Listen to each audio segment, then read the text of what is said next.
10 ही number तो पीछे हो। कॉन्फिडेंस लेगा तो बच्चा क्या करेगा, हाँ बात तो सही है। कितने ऐसे सीए भी देखे कि जिनका 1 attempt, 2 attempt, 3 attempt, 4 attempt, 5, 6 attempt में भी नहीं हुआ, और फिर 1 अटेम्प्ट उनका ऐसा हुआ जिसमें हो गया। उन्हें हर बार क्या सोचा कि इतने सब्जेक्ट तो निकल गए, बस ये सब्जेक्ट निकालना है, इतने ग्रुप तो निकल गए, एक ग्रुप निकालना है। बोले 40 आना चाहिए, 30 तक तो आने लगे, अब 10 ही नंबर बढ़ाना है। वो व्यक्ति आगे बढ़ गया। ऐसी अध्यात्म के क्षेत्र में भी जो व्यक्ति आगे बढ़ना चाहे तो आगे बढ़ सकता है, संतुष्ट रहते हुए भी, संतुष्ट रहते हुए भी। कितने ही ऐसे हैं शालिभद्र मुनि आदि कि जिन्होंने बहुत गजब की साधना की, फिर भी उनको थोड़ा सा राग रह गया, उससे केवल ज्ञान नहीं हुआ। अब कहाँ हैं तो बोलते हैं अनुत्तर विमान में है। अनुत्तर विमान में 33 सागरोपम की आयुष बिता रहे हैं, वहाँ पर धैर्य रख करके चल रहे हैं। 33 सागरोपम आसान नहीं है, बहुत डिफिकल्ट, बहुत लंबा समय, पर वो बिल्कुल धैर्य से अपनी साधना कर रहे हैं। और वो यहाँ आएंगे, वो परमात्मा की वाणी कहती है वो मुक्त हो जाएंगे। इतने तक तो पहुँच गए हैं, थोड़ा सा और बचा है, वो भी हो जाएगा। ट्रेन अपने स्टेशन के आउटर तक आ गई है, अब अभी बंद है, कोई बात नहीं, थोड़ी आगे चलेगी, पहुँच जाएंगे अपन, आ ही गए अपन। असंतोष वहाँ भी नहीं है। साधना भी संतोष के साथ ही होती। 3 घंटे वो खड़े खड़े पढ़ाते थे, सेशन लेते थे, फिर भी 1 सेकंड के लिए वो दुखी नहीं दिखे कभी, तो मन अभिभूत हो गया। क्यों? क्योंकि ऐसा भी जीवन जिया जा सकता है। उन्हें बुक लिखी, उस बुक का टाइटल था इट इज़ पॉसिबल, और वास्तव में जितनी चीज़ें उन्हें लिखी उसमें, वो सब उनके जीवन में पॉसिबल थी। कुछ भी असंभव नहीं है, कुछ भी असंभव नहीं है।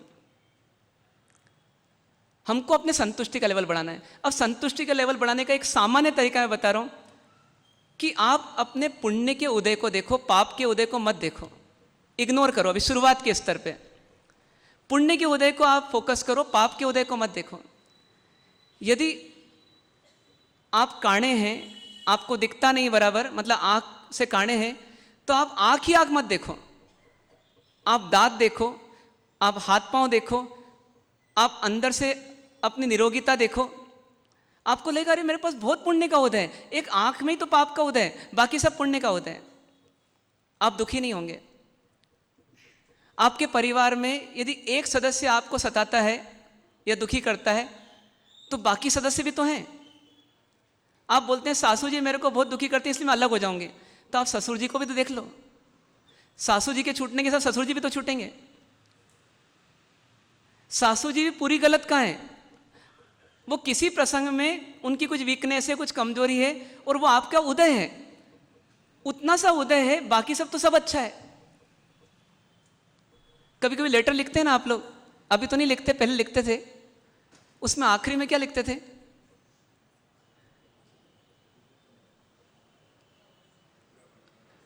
इसको शेलू को कोरोना हो गया है, बाकी सब ठीक हैं, बोलते थे बाकी सब ठीक हैं।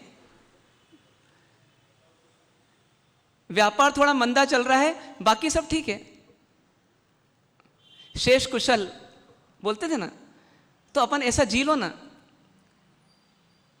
अभी आप यहां बैठे हो, आपको कोई तकलीफ? कोई तकलीफ नहीं। अब मैं याद दिलाऊं तकलीफ को, देखिए एसी नहीं चल रहा है यहां पर, ऊपर तो देखो जरा, अब आपको यहां से तकलीफ शुरू हो जाएगी। अब जैसे यहां बैठे हो ना, ऐसी कार में बैठोगे आप, और जैसे यहां एसी नहीं चल रहा है वहां भी एसी नहीं चले, कोई प्रॉब्लम? प्रॉब्लम कुछ नहीं है, मानसिक है। अब आपकी असंतुष्टि कह रही है ये ठीक नहीं है, कार भी हो और एसी नहीं हो, ये ठीक नहीं है, ये कमी है, ये असंतुष्टि का कारण है, और यहीं से आपकी इच्छा और दुख चालू। अपने को दुखी होना ही नहीं, सुखी रहना अपना अधिकार है, हमेशा सुखी रहना ये अपना अधिकार है। परमात्मा कहते हैं दुखी होने के लिए हम बहुत काम धंधे ढूंढते हैं, बहुत सारी इच्छाएं पैदा करते हैं। सुखी रहना है तो कुछ भी नहीं करना, बस आपको संतुष्ट रहना है। आसान है कि कठिन है? बताइए, कठिन है कि आसान है? मैंने पहले ही कहा था कि आप 1 घंटे के लिए ना अपने पुराने कुछ दकियानुसी विचारों को छोड़ के आना। 1 घंटे के लिए आप ऐसा मानना कि यहां जो बात बताई जा रही है वो लॉजिकली सही है कि गलत है। वो ये सही है, और उसमें अपना फायदा भी है कि अपन सुखी रहेंगे, तो फिर क्यों नहीं एक्सेप्ट करना उसको। इसलिए आज क्या करना अपने को, अब घर जाकर के जिससे अपने को तकलीफ होती है उस व्यक्ति को बोलना, अब तुम वैसे ही करो जैसा तुम करते हो, लेकिन मैं संतुष्ट रहूंगा। तुम चाय थोड़ी ज़्यादा मीठी बनाती हो, कोई बात नहीं, मैं उसमें भी संतुष्ट रहूंगा। मैं देखूंगा चाय तो मिल रही कम से कम। ऐसा कुछ हो सकता है क्या? अच्छा, आप बताइए कि आप एक महाराज साहब से क्या अपेक्षा करते हैं? कभी कभी ऐसा होता है ना, इस महाराज साहब के को आपने विनंती कर दी और वो गोची के लिए निकले किसी दिन, और आपके 10वें माले तक गए और पता पड़ा कि आपके यहाँ लॉक लगा हुआ है, और वो वापस नीचे आए, तो उनको दुखी होना चाहिए कि नहीं होना चाहिए? एक महाराज साहब के बारे में क्या इमेज है आपकी? जैसे अपन इतने कथानक सुनते हैं ना, नंदीसेन मुनि, मेहताराज मुनि, गस्सु कुमार मुनि, ये इनके चेहरे पे तनाव, दुख, अशांति, पीड़ा दिखती होगी या नहीं दिखती होगी?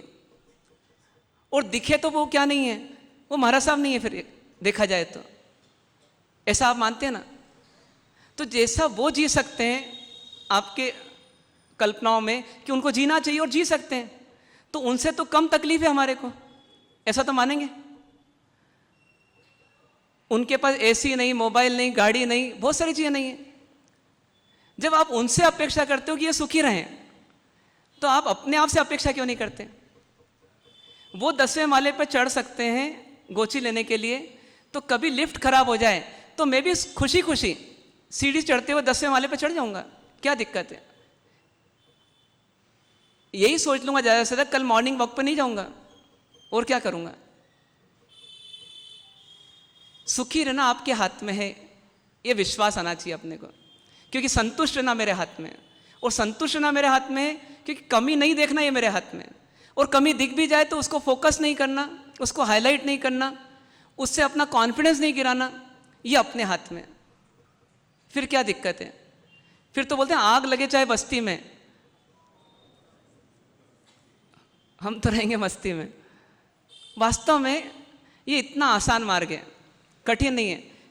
एक अंतिम कथानक कहता हूँ, उसके बाद ओम शांति। एक व्यक्ति ट्रेन में सफ़र करने जा रहे थे, चढ़ने लगे ट्रेन में, और चढ़ते चढ़ते हैंडल से हाथ फिसला, और जैसे ही हाथ फिसला तो प्लेटफॉर्म पे नहीं गए, ट्रेन चल रही थी हल्की हल्की, और हाथ फिसला, हाथ फिसलते से सीधे नीचे गए, और सीधे पटरी के वहाँ उनका धड़ाम से हाथ इस प्रकार से गया, और जैसे ही हाथ गया 1 सेकंड में तो आरा मशीन चल गई, हाथ कट गया। हाथ कट गया और ट्रेन तो भी बाकी थी, तो उसके बाद कई पहिए निकले, वो एक तरफ, उनका हाथ दूसरी तरफ, और बीच में से पहिए निकल रहे हैं। जब पूरे पहिए निकल गए, कोई परिचित वहाँ पर था ही नहीं उनके साथ, और न कोई देखने वाला था। 2 मिनट के लिए स्टे था ट्रेन का वहाँ पर। उन्होंने कहा क्या करूँ मैं?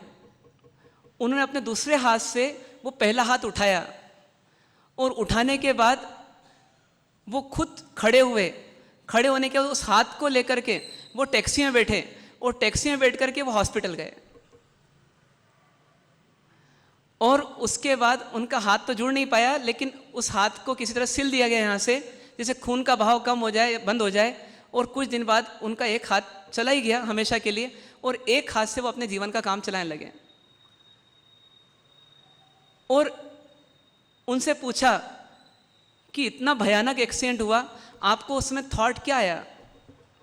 बोले मुझे यही थॉट आया कि देखो एक हाथ ही कटा, मैं तो बच गया। वो बोले वास्तव में महाराज साहब उस समय मेरे को खुशी हुई, क्योंकि मैं तो मौत के सिरहाने था। और उन व्यक्ति ने धर्म नहीं छोड़ा। लगभग अभी कुछ समय पहले उनकी तबीयत खराब हुई, उसके पहले तक वो एकादशी नियमित करते थे और स्वाध्यायी बन के भी जाते थे। तो ऐसा भी जीवन जिया जा सकता है क्या? ये सोचना है अपने को। कितने लोग गूंगे, बहरे, अंधे आदि होते हैं दुनिया में, लेकिन आप देखो कभी कभी उनका कॉन्फिडेंस लेवल कम नहीं होता, क्योंकि उन्होंने एक्सेप्ट कर लिया उस सिचुएशन को। वो उसमें कमी देख करके असंतुष्ट नहीं हो रहे हैं, बल्कि वो अब शांत हैं कि ठीक है, ये पार्ट ऑफ लाइफ है, ये एक हाथ नहीं है, ये पार्ट ऑफ लाइफ है। अच्छा बताइए, उनके पास एक हाथ नहीं था, ऐसा उनको लगता है, आपको लगता है। आपके पास 2 हाथ कम है, पता है आपको? आपके पास 2 हाथ कम है, क्योंकि आपने कुछ कुछ देव देवी देखे होंगे जिनके कितने हाथ हैं, 4 हाथ हैं उनके। तो उनको देख करके आपको असंतुष्टि होती है क्या? नहीं होती है, क्योंकि आपने एक्सेप्ट कर लिया कि 2 हाथ मतलब सफिशिएंट। ऐसे ही उन्होंने क्या कर लिया कि 1 हाथ मतलब सफिशिएंट। सफिशिएंसी संतुष्टि पैदा करती है, इनसफिशिएंसी हमेशा असंतुष्टि पैदा करती है।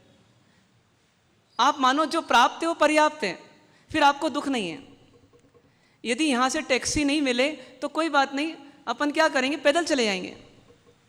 आप बोलेंगे 5 किलोमीटर घर है, कोई बात नहीं, याद करो महाराज साहब को, किसी अपने विहार को, आप गए हैं पहले, चले जाएंगे। संतुष्ट रहना है, बस संतुष्ट रहते हुए जीवन जीना है। कुछ लोग बोलते हैं संतुष्टि रहेगी तो आगे कैसे बढ़ेंगे, संतुष्टि रहेगी तो आगे कैसे बढ़ेंगे। संतुष्ट रहते हुए भी आगे बढ़ने का पुरुषार्थ कर सकते हैं और ज़्यादा अच्छा कर सकते हैं। 100 में से 80 नंबर आए हैं, किसी कुएं में कूदने की जरूरत नहीं है। 80 नंबर आए हैं, बेटा संतुष्ट रहो और आगे की कक्षा के लिए और अच्छा पुरुषार्थ करो। अब 80 तो आने की तुम्हारी योग्यता है, अब अगले साल 90 लाने का प्रयास करो। तुम फिर सही रास्ता क्या है? इतनी क्यों मेहनत कर रहा है भाई? तू एक को संभाल ले बस, तू जूते पहन ले बस, तू जूते पहन ले, फिर रास्ते में कितने कांटे हों तुझे कोई तकलीफ नहीं है। बस ऐसे ही परमात्मा बोलते हैं कि तू कहाँ इतना बड़ा भार लेके चल रहा है। पत्नी को सुधारो, पति को सुधारो, बच्चों को सुधारो, पड़ोसी को सुधारो, समाज को सुधारो, विश्व को सुधारो। आज अपन चर्चा करने जाएं तो चर्चा एंडलेस होती है। संसार की समस्याएं 3 शब्द हैं बस, इसमें तो पूरा जीवन निकल जाए, कभी समाप्ति नहीं हो सकती। अभी तक इंडिया में 15-20 प्रधानमंत्री तो आ गए, लगभग 12-15 तो आ गए होंगे। तो 12-15 प्रधानमंत्री भी आ गए तो भी देश को उस रूप में नहीं ला पाए जिस रूप में भगवान राम के समय था, राम राज्य। तो आप किसका घमंड कर रहे हो? किस किस को सुधारोगे आप लिस्ट बनाओ कि आपने जिसको सुधार दिया हो। आपकी लिस्ट शुरू ही नहीं होगी। पूरे संसार में किसको सुधार पाया अभी तक? इसकी बजाय एक को सुधारने का बेड़ा ले लो। कौन सा? किसको? स्वयं को। बस ये धर्म और अध्यात्म का रास्ता है। वो बोलता है इच्छाओं को जीतो, पर कैसे? तो आपको फॉर्मूला है आपके पास। क्या बढ़ाना पड़ेगा? संतोष बढ़ाना पड़ेगा। ये संतोष कैसे बढ़ेगा? ये संतोष कैसे बढ़ेगा? अरे ये तो उल्टी पुल्टी बात हो गई। इच्छाएं कैसे हटेगी तो संतोष आएगा तब। संतोष कब आएगा? जब इच्छाएं घटेगी। ऐसा नहीं होता। संतोष कैसे बढ़ेगा? संतोष कैसे बढ़ेगा? जो है वो बहुत है, जो है वो बहुत है। जिसको ऐसा लगता है जो है वो बहुत है, वो सुखी है, और जिसको लगता है जो है वो बहुत कम है, वो दुखी है, क्योंकि वो असंतुष्ट है। वो असंतुष्ट है। अपन क्या है, नेगेटिव थिंकिंग करते करते हमेशा नेगेटिव देखते हैं। नेगेटिव देखते हैं मतलब क्या देखते हैं? क्या गलत है, क्या कम है, यही देखते हैं। यही बहने, यदि आपको कोई गिफ्ट में एक साड़ी दे, उस साड़ी को आपने जब खोला तो आपको बहुत अच्छी लग रही है, आपको लग रहा है ये साड़ी तो मैं पा करके धन्य धन्य हो गई, मान लीजिए ऐसा लग रहा है। लेकिन उस साड़ी में एक छोटा छेद हो, उस साड़ी में एक छोटा छेद हो, बताइए उस छेद को देखते से आपको क्या लगेगा? मजा आएगा ना? आर पार दिख रहा है तो मजा नहीं आएगा तो क्या आएगा? पर उसमें मजा नहीं आ रहा। क्यों? क्योंकि अब आपको उस पूरी साड़ी में सबसे ज्यादा अट्रैक्ट कोई चीज कर रही है, तो कौन सी कर रही है? छेद कर रही है। और आपने गुस्से गुस्से में आके उस आदमी को भी गाली दी जिसने गिफ्ट दिया, और खुद भी दुखी हुए। और आपने उसी साड़ी को क्या करा? आज ही रवाना करना है, क्या करो? बर्तन वाली को दे दो। और आपने देखा कि एक बार बर्तन वाली की साड़ी आपसे भी अच्छी लग रही थी, क्योंकि वो शादी में जा रही थी। तो शादी में जा रही थी, उससे पूछा आपने ये साड़ी कहाँ से लाई? बोले भाई जी आपने ही तो दी मेरे को, इतनी अच्छी साड़ी पाई मैंने, मैं धन्य धन्य हो गई। क्या बोलती है वो? इतनी अच्छी साड़ी आपने दी, मैं धन्य धन्य हो गई। तो आपको याद है? अच्छा मैंने दी। तो छेद कहाँ गया? बोला छेद? कौन सा छेद? अरे वो छेद तो मैंने पीछे ढक लिया, वो छेद तो दिखता ही नहीं किसी को। अब छेद वाली साड़ी वो उसके पास भी है और आपके पास भी थी, आप कैसे थे उसमें? असंतुष्ट। और वो कैसी है? संतुष्ट। तो संतुष्ट और असंतुष्ट होने की शक्ति किसमें है? आप में, स्वयं में है। लेकिन नेगेटिव थिंकिंग वाला व्यक्ति, नेगेटिव दृष्टि वाला व्यक्ति, वो बार बार किसको देखता है? जिसके कारण वो असंतुष्ट होता है। अपन अक्सर वही देखते हैं। कुछ लोग तो इतने अंडर कॉन्फिडेंट होते हैं कि उनमें ताकत बहुत होती है, शक्ति बहुत होती है, लेकिन उनको अपनी कमी कमजोरी इतनी ज़्यादा दिखती है कि उनका कॉन्फिडेंस लेवल क्या हो जाता है? नीचे गिर जाता है, जबकि क्षमता बहुत है। कभी कभी दूसरा व्यक्ति बोलता है तुम में कितनी क्षमता है, और वो बोलता है कि मेरे में कुछ भी नहीं है, मेरे को कुछ नहीं आता। अब वो किसको देख रहा है बार बार? जो छोटी सी कमजोरी है, और बहुत सारी चीज़ इग्नोर कर रहा है जो उसकी अच्छाई है। इसका मतलब ये भी नहीं है कि अपन अपनी अच्छाइयों को इतना देखें, कमजोरियों को देखना बंद कर दें। एक परिपक्व व्यक्ति तो वहां तक पहुंच जाता है कि कमजोरी भी दिखे तो असंतुष्ट नहीं होऊंगा, कमजोरी को दूर करने का प्रयास करूंगा। 11वीं फेल, मैंने बीच में कहा था कि 11वीं फेल व्यक्ति था, 11वीं साइंस लिया, फेल हो गया, और उसको भीतर में कुछ चेंजेस आए, पॉजिटिव सोचा, मोटिवेट हुआ, और उसने वहां तक अपने आप को पहुंचा दिया कि वही डॉक्टर बन गया। और आज वो डॉक्टरी का पेशा नहीं कर रहे हैं, आज वो एक मोटिवेशनल स्पीकर बन गए। एक बड़ी सी किताब भी लिखी उन्होंने, ये दिखाने के लिए लोगों को कि देखो संतोष अपने हाथ में है। सबसे बड़ी बात यह है कि संतोष पुण्य के उदय पे भी अधीन नहीं है, पाप के उदय के भी अधीन नहीं है। संतोष से कर्म का कोई वास्ता नहीं है। संतोष करना आपका जन्म सिद्ध नहीं, अनादि सिद्ध अधिकार है। संतोष में रहना हमारी ताकत भी है, क्षमता भी है। गरीबी और अमीरी ये हमारी क्षमता नहीं है, लेकिन संतोष हर व्यक्ति की क्षमता है।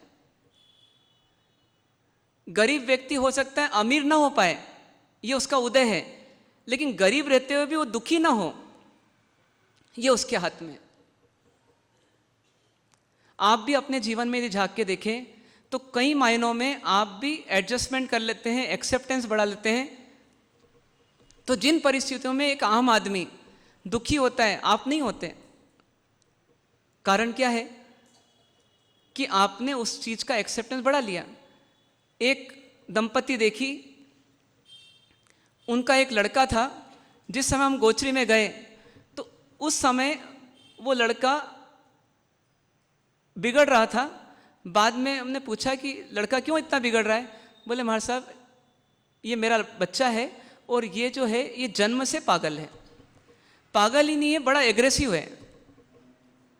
उन्होंने बताया उस समय, आज से 15 साल पहले, बोले कि ये 21 टीवी फोड़ चुका है। कितनी? 21 टीवी फोड़ चुका है। समझ सकते हैं अपन कि उसकी शैतानी किस स्तर पे होगी।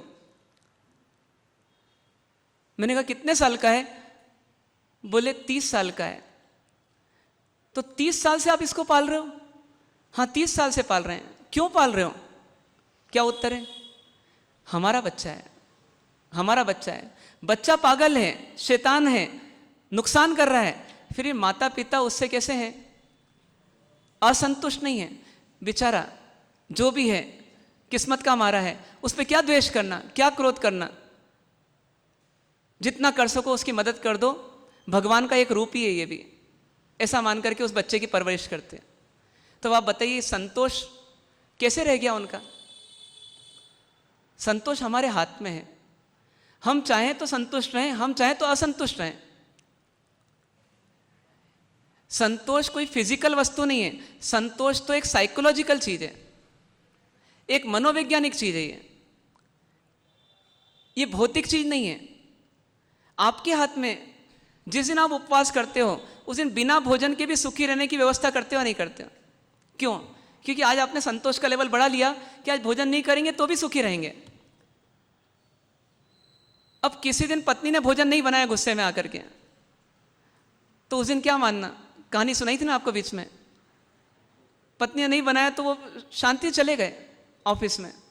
पत्नी को अपने आप रियलाइज हो गया कि हाँ गलती मेरी हो गई, अब नहीं करूँगी, पर जताया नहीं क्योंकि वो असंतुष्ट ही नहीं हुए उस दिन। अब आप दो में से एक चीज चुन लो, या तो आपको सुखी रहना है या फिर आपको असंतुष्ट रहना है।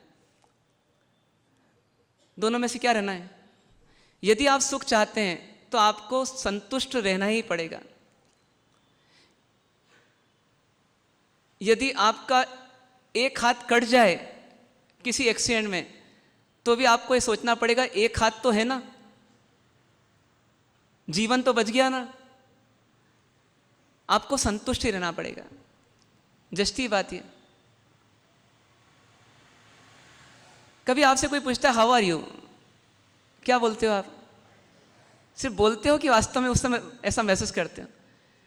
अब बस जो बोलते हैं ना वैसा महसूस करें, आई एम फाइन। हमारे एक गुरुजी थे, वो बोलते थे कि हाउ आर यू कोई पूछे तो मत बोलो आई एम फाइन, मैं ठीक हूं। ये तो डल लोगों की पहचान है। वो बोलते थे लाइफ इज ब्यूटीफुल। क्या बोलते थे? जीवन बहुत सुंदर है, बहुत अच्छा है जीवन, कहीं कुछ कमी नहीं है। अब ये उनका नजरिया था और वास्तव में उनको देखा नजदीक से, वो कभी भी दुखी नहीं दिखे, कभी भी दुखी नहीं दिखे। मतलब मम्मी सेटिस्फाइड है, मम्मी संतुष्ट है, मम्मी को कुछ कमी नहीं लग रही है। जब संतुष्ट है, कमी नहीं लग रही है तो इच्छा पैदा हो ही नहीं सकती।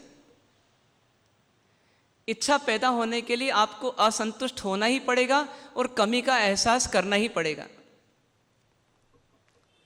अब ये जो इच्छा पैदा हुई ये सुखी करती है या दुखी करती है?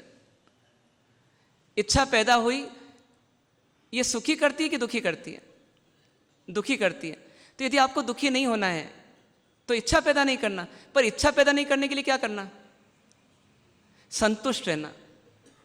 कैसा रहना? संतुष्ट रहना। शायद आपने कई बार सुना होगा पर आपने कभी एनालिसिस नहीं करा होगा कि संतोषी सदा, मालूम है आपको? तो मैं भी तो वही बोल रहा हूं, संतुष्टि है तो सुख है और असंतुष्टि है तो दुख है। यदि आप अपने संतोष के लेवल को, सेटिस्फेक्शन के लेवल को यदि आप बढ़ा लें तो आपको संसार में कोई दुखी नहीं कर सकता। कितना बड़ा फॉर्मूला है ये। किसी की 3 बेटी है और उसको लगता है देखो 3 बेटी की शादी करेंगे अपन बिल्कुल फ्री हो जाएंगे, कितना अच्छा है, बेटी पैदा हुई अपनी, अपन बिल्कुल फ्री हो जाएंगे। अरे बेटा होता, मानता नहीं, फिर किसी के साथ शादी कर लेता, अपने को परेशान करता, बहू आती वो डांट कुछ करती, पूछती नहीं, सुनती नहीं, अपने को कितना जीवन भर टेंशन रहता। अरे अपने को तो अच्छा है। बस जैसे ही वो संतुष्ट हो गया, 3 बेटी में उसको कोई दुख नहीं है। अब आप उसको दुखी करके बता सकते हो? वो दुखी हो ही नहीं सकता। क्यों? क्योंकि वो कौन है, कैसा है? वो संतुष्ट है। यदि आपको सुखी रहना है जिंदगी में तो बस आप संपत्ति के पीछे मत भागो, आप अपने जीवन के संतोष के लेवल को बढ़ाओ। अभी वो लेवल कम है, उस लेवल को जितना बढ़ाते जाएंगे आपका आनंद बढ़ता जाएगा और आपको संसार में दुख कम होगा, कम मिलेगा। मासूम भैया जस्टी बात क्या? संतोष का लेवल बढ़ा लो। जैसे एक संत का एक शिष्य था, वो शिष्य ने पढ़ाई लिखाई सब की संत के पास लेकर के, और संत ने उसको एक दिन एक आज्ञा दी कि जाओ अब तुम अकेले रह करके जियो और प्रचार प्रसार आदि जो भी करना है वो सब करो और साधना करो। संत ने पूछा जा सकोगे? बोले जी जैसी आपकी आज्ञा। ठीक है जाओ। तैयारी कर ली, निकलने लगे। संत ने परीक्षा ली कि इसके भीतर में आनंद का लेवल क्या है, संतोष का लेवल क्या है, ये जीवन में समाधान कितने निकालता है और समस्याओं से कितना ग्रस्त होता है। क्योंकि जिसके पास जितनी समस्या है वो उतनी असंतुष्ट है, और जिसके पास जितने समाधान है मतलब उतना ही संतोष है उसको। तो संत ने पूछा, बोले तुम जा रहे हो? बोले हाँ गुरुजी, आप जैसा बोले वैसे ही कर रहा हूँ, मैं जा रहा हूँ। बोले फला फला शहर में जाना है तुमको? बोले हाँ बिल्कुल। बोले उस शहर में जाओगे और कभी ऐसा हो जाए कि तुम्हारे को कोई प्रवचन में नहीं आए, तो बोले तुमको दुख तो नहीं होगा, गुस्सा तो नहीं आएगा? तो बोले नहीं, बिल्कुल नहीं आएगा। क्यों, ऐसा कैसे? तुम प्रवचन देने जाओ और प्रवचन में कोई आए नहीं, गुस्सा नहीं आएगा? बोले हाँ गुस्सा नहीं आएगा। क्यों नहीं आएगा? बोले मैं यही सोचूंगा कि कम से कम वो मेरे को भोजन करने के लिए भोजन तो दे रहे हैं, पूरा मेरी आवश्यकता की पूर्ति कर रहे हैं, तो मेरे को क्या दिक्कत। संत खुश हुए अंदर ही अंदर। संत ने कहा देखो ये संतोषी है। फिर और आगे बढ़े। संत ने कहा कि कभी ऐसा हो जाए कि खाने पीने को नहीं मिले, तो तुमको कोई दुख तो नहीं होगा? कोई गोची नहीं हो रहा है, कोई दुख तो नहीं होगा? बोले जी नहीं। क्यों, ऐसा कैसे? अरे भोजन नहीं मिले और दुख नहीं हो? बोले यदि भोजन नहीं मिले तो मैं इतना ही सोचूंगा, भोजन ही नहीं दे रहे हैं, गाली तो नहीं दे रहे हैं कम से कम? भोजन नहीं मिल रहा है तो नहीं मिल रहा, गाली तो नहीं मिल रही कम से कम? कभी गाली गलौज करने लगे तुम्हारे साथ तो फिर तुम क्या करोगे? संत को शंका हुई। वो बोला यदि गाली देंगे तो मैं इतना ही सोचूंगा, गाली दे रहे हैं, पत्थर से तो नहीं मार रहे हैं? वो बोले कहीं पत्थर से मारने लग जाए तो? बोले चोट ही दे रहे हैं, जान से तो नहीं मार रहे हैं? बोले यदि जान से मार दें तो? बोले हाथ जोड़ के बोलता है, बोले मैं अपने जीवन को धन्य मानूंगा कि मैं गुरु की आज्ञा में रह करके इस जीवन को अंत तक जी पाया। उसके साथ क्या लगा हुआ था? खुशी की दुख। उसको कौन दुखी कर सकता है संसार में? क्योंकि उसके पास संतुष्ट रहने के फॉर्मूले थे, और हर हाल में। बस हमारे परमात्मा इससे कई गुना ऊपर थे, वो भी एक इंसान थे, लेकिन उन्होंने क्या करा, संतोष का स्तर इतना बढ़ा लिया कि उनको संसार में कोई दुखी नहीं कर सकता था। वास्तव में भगवान किसको बोलते हैं? भगवान ऐसा नहीं कि जो हमारे से कद काठी में बहुत बड़े हों, जिनका पुण्य का जबरदस्त उदय हो, जिनका अतिशय हो कि उनको कोई पीड़ा नहीं दे सकता, ऐसा नहीं होता। उनके साथ सब घटनाएं वही घटती है जो एक आम आदमी के साथ घटती है, शायद और ज़्यादा घटती है यदि उनका उदय वैसा हो तो। लेकिन उनकी खासियत ये रहती है कि वो दुखी नहीं होते, क्योंकि उनके जीवन का लक्ष्य क्या है? उनके जीवन का लक्ष्य क्या है? पिछले सप्ताह जाना ना अपने, सुख शांति और आनंद, ये अपने जीवन का लक्ष्य है। उनका ही नहीं, अपने भी जीवन का लक्ष्य है। बस अपन इसको भूल जाते हैं और अपन सामने वाली परिस्थितियों में घूम जाते हैं। और वो क्या करते हैं, परिस्थिति में भी अपने लक्ष्य को याद रखते हैं। इसलिए ऐसे लोगों के आधार पर तय करना पड़ा कि दुख भी दो प्रकार का है, एक बाहर का दुख और एक भीतर का दुख। एक बाहर का दुख और एक भीतर का दुख। बाहर का दुख मतलब गरीबी, बीमारी, अपमान, गाली सुनना, ये सब बाहर के दुख हैं। ये सब क्या है? ये बाहर के दुख हैं। और अंदर का दुख कैसा है? जो एक एहसास के रूप में हमारे अंदर होता है। आपको फील होता है कि मैं दुखी हूं, मैं अशांत हूं, मुझे आज बहुत खराब लग रहा है, मुझे मजा नहीं आ रहा है। ये जो अंदर की फीलिंग होती है अपने अंदर, ये कौन सा दुख है? ये अंदर का दुख है। असली दुख कौन सा है? असली दुख कौन सा है? असली दुख अंदर का है। इसलिए परमात्मा ये बोलते हैं कि बाहर के दुखों को तो मैं नहीं छोड़ सकता, वो तो मेरे किए हुए कर्मों का फल है और वो मिलेगा और उससे मैं बच भी नहीं सकता। लेकिन फिर भी मेरे पास एक ताकत है कि बाहर में भले ही दुख आए, लेकिन मैं अंदर में दुखी हूं या ना हूं, ये मेरे हाथ में है। ये उनके ही हाथ में है कि सबके हाथ में? ये उनके ही हाथ में है कि सबके हाथ में? बाहर से दुख आए या ना आए ये मेरे हाथ में नहीं है, लेकिन अंदर से मैं दुखी हूं या ना हूं ये मेरे हाथ में है। अभी हम क्या करते हैं? पूरा प्रयास क्या कर रहे हैं? अर्थ और भोग का। और इस अर्थ और भोग के माध्यम से क्या प्रयास कर रहे हैं कि बाहर से दुख नहीं आए, बाहर से दुख नहीं आए, चोर नहीं आए, डाकू नहीं आए, गरीबी नहीं आए, बीमारी नहीं आए, हर तरह के इंतजाम कहाँ से हो रहे हैं? बाहर से दुख नहीं आए। लेकिन फिर भी अपन दुखी होते या नहीं होते? अपन समय समय पर रह रह करके दुखी होते या नहीं होते? तो इसका मतलब इस नाव में छेद है, कहीं से भी दुख आ ही जाता है। एक योद्धा होता है ना, वो शत्रु सेना को रोक नहीं सकता, तो क्या करता है? कवच पहनकर निकलता है कि तुमको तो मैं रोक नहीं पाऊंगा, लेकिन तुम्हारे दिए हुए घाव मेरे अंदर तक प्रवेश नहीं करें, तुम्हारे अस्त्र शस्त्र मेरे अंदर प्रवेश नहीं करें, इसके लिए मैं व्यवस्था करके चल रहा हूं और कवच पहन के चल रहा हूं। तो ये संतोषी जीव जो है, ये क्या पहन के चल रहा है? जो जीव संतोषी है, जिसका सेटिस्फेक्शन का लेवल अच्छा है, वो क्या पहन के चल रहा है? वो कवच ही पहन के चल रहा है। और इस कवच के कारण से वो सुखी है। और जो दुखी है, उसके पास क्या है? उसके पास बहुत सारी प्रॉब्लम है। इसने ऐसा नहीं किया, उसने वैसा कर दिया, ये काम बिगड़ गया, वो काम वैसा नहीं हुआ, बहुत सारी प्रॉब्लम है। क्योंकि वो क्या कर रहा है? वो पूरी दुनिया को ठीक कर रहा है, लेकिन बस एक ही प्रॉब्लम है कि वो अपने आप को ठीक नहीं कर पा रहा या ठीक नहीं रख पा रहा। समझदार व्यक्ति बोलता है कि भैया रोड पर बहुत सारे कांटे हैं और मुझे उसी रोड से जाना है, तो मेरे हाथ में क्या होनी चाहिए? क्या होनी चाहिए?